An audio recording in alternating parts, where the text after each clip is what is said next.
Hello, guys, and thank you so much for tuning in. Today, I am sitting here in my car, totally unplanned. I just had to last minute pitch in to drop my son off his football practice. So, I am at a football pitch. So, I said, look, I'll get this done. Otherwise, I'll never keep to my scheduled deadlines. And as promised, I'm trying to be as consistent as possible. So, here we are. This will have to do. So, thank you for being patient. And again, I really appreciate your support. I see the subscription numbers are going up, but maybe not as quick as we would like to go. Let's get to 500, guys. Get me up to the half mark of 1,000. So please do press that subscribe button. Please do press the likes, share, and comment. Please, let's communicate so I know whether you like this content or I should improve. Put your suggestions on what you want to hear on the next installment. So here we are, guys. Today we're talking friendship in adulthood, which I think is a very important topic because loneliness is real. I know a lot of people that especially have migrated to first world countries, Europe, Canada, America. It's very hard when you settle in a new place to create relationships, to create friendships, to know, who's real, who's fake, to know, who's in just for benefits and who is genuine. So, guys, I am going to put in a lot of my personal examples, a lot in relationships and how I navigate them, how I have met people through my life, my life as an adult, and how that has worked out. So, guys, I think the first and most important thing we need to talk about is categories of friendships, or shall I say, categories of relationships. Because I think the biggest thing we do as adults, or as people in general, as we grow up, is that everyone we meet, we want to call them friends. And that's the first wrong step I think people make when creating relationships. You assume or you title everyone a friend, and they're not necessarily a friend. I remember, say, some stage in my life, you'd hear someone say, "Oh, Cleo, do you remember that friend of yours I met you with?" I'm like, "Which friend?" I'm like, "Oh, you mean that one? That's my colleague, you know." "Oh, you mean that one? That was my classmate." So it is important to remember to title people with their appropriate title for the relationship, because that causes the main first confusion. So I'm just going to mention, say, in my life, I have at least 4 categories of relationships, that may be mixed up or confused at friends. So I have colleagues at work. I chat with them. I talk with them. Now, how I can, because you can have a friend from work, but most of I probably have just one friend at work. The rest of them are colleagues. And how I differentiate that is the colleagues, I speak to them. I have lovely colleagues. I have lovely relationships with them. We text, we are Facebook friends. We chat about maybe how we raise our kids. We will suggest maybe good sports for our children to engage in. We will talk about maybe the best schools in the area. We will talk about work, of course, when, work duties and everything else. But we don't visit one another in each other's houses. Our friendships just stays at work, or is really basically for work. So it's important that I call those people colleagues, because they're not my friends. They don't know anything personal about me. And I intentionally don't share my personal life with colleagues because they belong in the colleague category. I don't want to overexpose my personal life in the workplace. I'm happy to hang around with my colleagues. I'm happy to have a chat, a laugh, and have a good day and a good time at work, because you do spend a lot of time, especially I am a nurse by profession, and we do long hours here, 12-hour shifts, 13-hour shifts. So you do need to create a relationship with those people because you're spending a lot of time with them. Right. The next relationship then is brethren. There's people that we congregate with in our church, and those people, they will remain in the category of brethren. I have in my past made a mistake of getting brethren to be my friends, and it doesn't work like that, because you mistake that everyone who smiles with you, who laughs with you, who engages with you, you want to assume them to be your friends, and they are not necessarily your friends. And I have learned my lesson that a church member or a brethren, or they are they are that, and that's that, and like the same as I've said about colleagues, if you do make a friend in church, it's okay, but don't assume that the whole congregation is your friend, because then that's when people will have heartbreaks, that's when people will be disappointed, that's when people will cry, that's when you have a one-way relationship that is a give give give, or a take take take, whereas a friendship is meant to be a give and take, give and receive, and then I have mates, I don't know, I'll call them that, or associates. You have people that you just hang around with in the community, you know. Maybe you hang around with them every time there is a burial, there's a death. There's people that you hang around with maybe when you do marathons together, and that's basically it, when you're doing fundraising for the community and you meet them at marathons every year, or like that. Those, just call them mates, call them community members, that you're friendly with. Don't mistake them with the word friend, because friend is much more deeper, is much more personal. It's something that you really go deeper into. It's someone that you're confident with. You share a lot more than just a colleague or a community member or a congregate or a colleague. So once that's been established, even within your cycle of friends, because most of us don't have just the one friend, we have 2, 3, 4 friends. And in my instance, I have friends that, okay, general friends, but in every friendship, there's a purpose for that friendship. So purpose should, I believe, go with purpose. So say for instance, one good friend of mine, she's been friends with me for, good Lord knows, maybe 17 years, but really mostly we talk about home, what do you call it, making up your home, like home decor, home improvements. We talk about building our homes and our families. That's really the depths of our conversations. I mean, we do talk about movies, about what we want to watch. We do invite each other for our birthdays, but I know if I want to talk about a home development, if I want to talk about a home improvement, if I want to talk about investing in a home or in another house, I know she's a go-to. And then I have friends that I'll talk finances with, or that friend is a specific, they have specific purpose in our relationship is finances. If I need advice about money, if I need to know how to save, if I want to know where to invest, or if I want to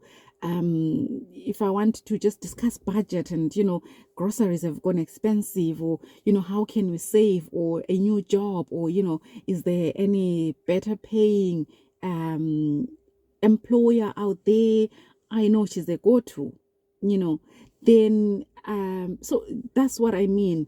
And then there is a friend, a prayer warrior, that I know if I'm feeling low, if I can't read the Bible, if I'm just not in a good connection with God, if I'm on a low point, I know that one is my prayer warrior. I know if I pray with her, I know if she comes, I know if I fast with her, I know we are going, and I know God is gonna hear us, and I know I'll get that reconnection back, and I'll hear God's whisper in my ear.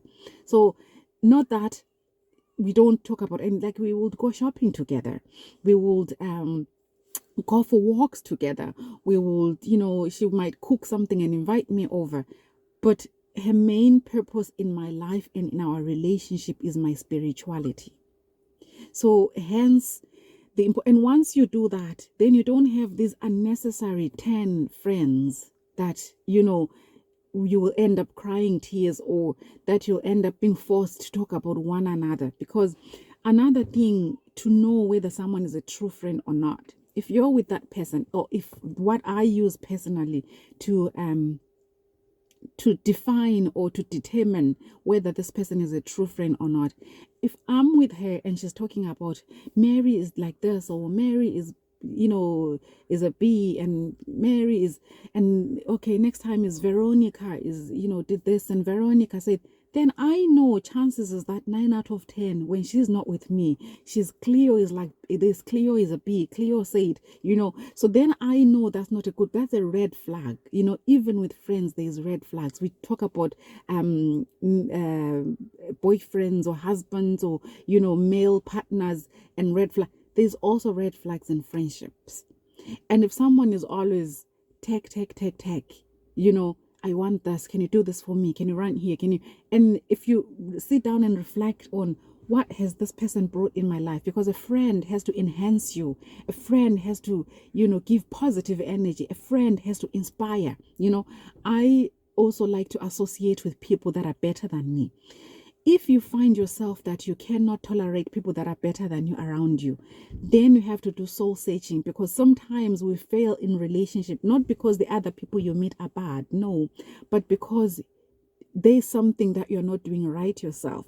So it's important that as an individual, you actually, search, take a stock of yourself, of where am I good and where am I bad? Like, say, for example, I know that I'm not really good at daily phone calls, but it's important in relationships to understand the other person's love language. So generally, we talk about love languages in a male and female relationship. I was hoping to do an installment with my husband on love languages, but maybe that's to come. But today we're talking about friendship. So it's important to know, is your friend,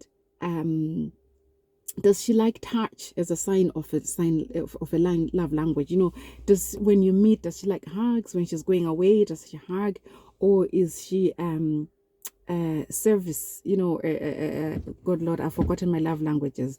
Does she believe in service, in doing, like, she'll, when you're not well, she'll come and cook and clean your house, or when you're going away on a holiday, she'll bring you lovely sunglasses, or will she come down and say, let's pack together, I'll help you pack your bag.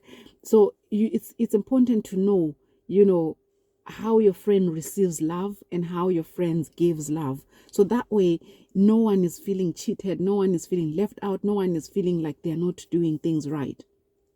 So that's one way of maintaining your relationships.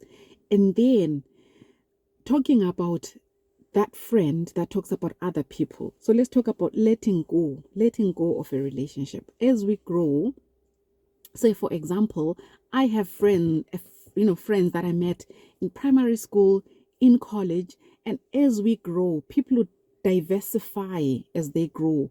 People mature differently. Someone will go to uni and someone will go to tertiary. The other person might do a PhD. And during all those changes, it's up to us as friends to allow them that space. If we were meeting every Saturday, now we have to understand that, Sophie cannot come every Saturday because she has a thesis to write. If, one of us got married and we always met at Saturdays and we separated 3 o'clock in the morning, we'd have to accept and understand that, look, Zina is no longer able to stay until 3 a.m. because she has a partner, a husband to cater to, someone to be conscious about, to be responsible about, to spend time with them as well, to be fair to her marriage, So all those things, as we grow, we should also grow and accept them and appreciate them in our lives. I can't expect things not to change for the 20 years of our friendship, If we spoke for 2 hours on the phone every night, I know now you have a partner to spend time with. So I have to be conscious of that and not be selfish about it. All right. So let's continue talking about friendship breaks up, because I think that's important and really needs to be talked about. So I think as you grow as well, friends will come and go. And it's something that will happen either naturally, or some people you will fight with and you have to accept to let go. I will give an example. I intentionally tried to build a relationship with a certain lady in my, in the last, say, 4 or 5 years. And I thought, oh, we have a lot in common. She was a married lady, she was a Christian, she had children like me, she was more or less the same age. And I thought, wow, this, I just liked her. It clicked for me. But unfortunately, obviously, it wasn't reciprocated. She probably didn't feel the same way. And I didn't talk about it. I didn't sit her down and say, oh, Sazi, I would like to be your friend. So I unfortunately assumed it on my part, and I really deposited into that relationship. I invested in it. I did things for her. I went out of my way, and I really did. That was a relationship that I thought would work. And unfortunately, it didn't. And at some point, I thought I felt used. And then I sat down and I said, Cleo, that person never said she was a friend. That person never really said, I care about you, or I love you, or, it was my own initiative. Unfortunately, it wasn't received for whatever reason, which is okay.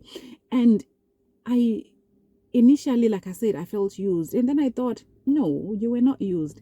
Some people will come into your life. God will bring people in your life so you can elevate them. You're being used as a ladder by God to elevate those, and that's okay. God will probably bring someone else in your own life to use you to use them as a ladder to elevate you. And once I accepted that, I got such a relief and a joy, and I let go, and I'm no longer angry, or I'm not feeling bitter. I am set free. That I was in that person's life for a purpose. I was there to be used by God, because I'm telling you, I really invested and I did a lot. And I know wherever they are, I know they will sit down and say, oh, Cleo showed me 1, 2, 3. Cleo told me 1, 2, 3. Cleo did 1, 2, 3. If they are fair to themselves, they will sit down there and appreciate. And in their appreciation, even in my absence, I know that blessings are pouring upon my life, and I receive. So even where you are, when you sit down and say, oh, so and so, I put in effort, sit down and think, did they ever love you back? But did the things that you did for them, did they enhance their lives? Are they in a better place because of what you did or told them or opened their eyes to? And if that's what happened, whew, bravo to you. Clap hands for yourself and kneel down and say, God, bless me for that, and bless them continuously on what I already lay a foundation on, because you were sent to lay that foundation by God. And let the plants grow and be joyful as you see their vineyard get greener and they reap the fruits from it. God will bring someone else in your own life to also elevate you in a different way. And they may also go thinking, oh, God, Cleo was unappreciated. Cleo didn't give me anything back. But I think it's a life cycle. It goes like that. So don't be bitter about people that, unless someone is intentionally hurting you. Like, I know that lady did not intentionally, I don't think anyway, because she never said anything bad about me. She never said anything bad to me. She just drifted, or just didn't allow herself to glue onto me, which is okay. And then I have to say, I'm not saying just let go of all friendships and say, oh, I've been, the ladder to their lives. No, there are some friendships that they may be worth fighting for. So I'll give another example again about me. And in all these examples, I'm hoping you can identify yourself or your scenario, or in the future, when that happens to you, you can relate back to what I'm saying and you may find it helpful. So I have, one category that I forgot to tell you was, I have a sisterhood. I have sisters, guys. You know yourselves out there. Those sisters are met in the workplace. So that's what I was saying. Don't just say, okay, it's work, it's colleagues. So they were my colleagues, but they became my sisters. I won't call them friends, because they're not people I would speak to every day.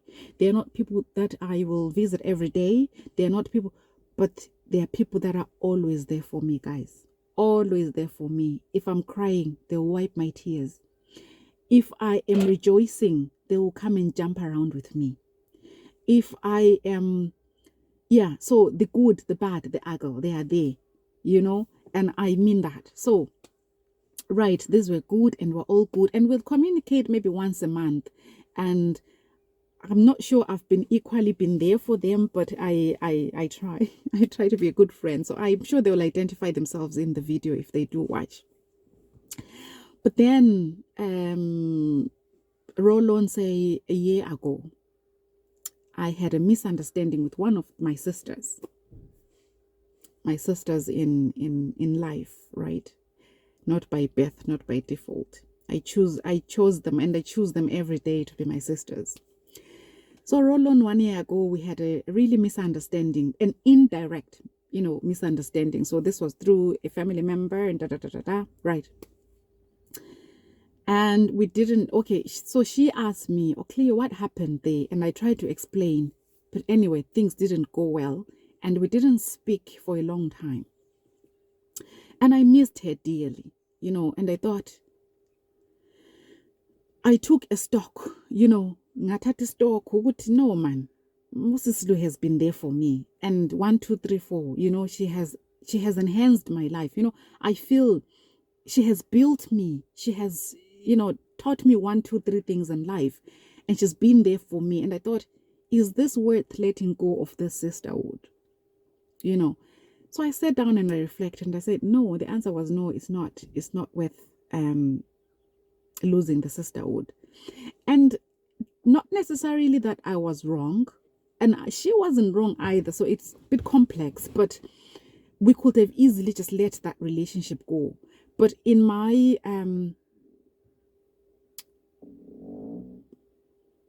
what is it? The right word? In my opinion, it wasn't worth losing that relationship for what it was. It wasn't worth it. So then I decided, you know what, I will go back to her. I will approach her and I will tell her how much I've missed her and how much our relationship, our friendship, our sisterhood means to me. And do you know what? I was just ready to either be accepted or rejected, but I had to say my, sorry guys, I'm trying to open the door. Maybe there's background noise. So there might be a bit better lighting. Yeah. So I'm sorry, I think the background noise is too much, so we'll close the door. So I thought, so I spoke to her. I wrote her a very lengthy message, and I think we rang and spoke on the phone. And I was so glad, guys, that I did that, because she actually received it with so much gratitude, with so much humbleness, with so much love. And I was like, oh my God, I can't believe we're going to lose this. This wasn't worth losing. So some relationships are worth fighting for. And I'll say one thing, especially to ladies and girls who are listening to the video. Why is it that, the partner you have, the husband you have, the boyfriend you have, they will hurt you, they will lie to you, they will maybe financially cheat on you, they might lie to you, they might, whatever it is, but you'll forgive them.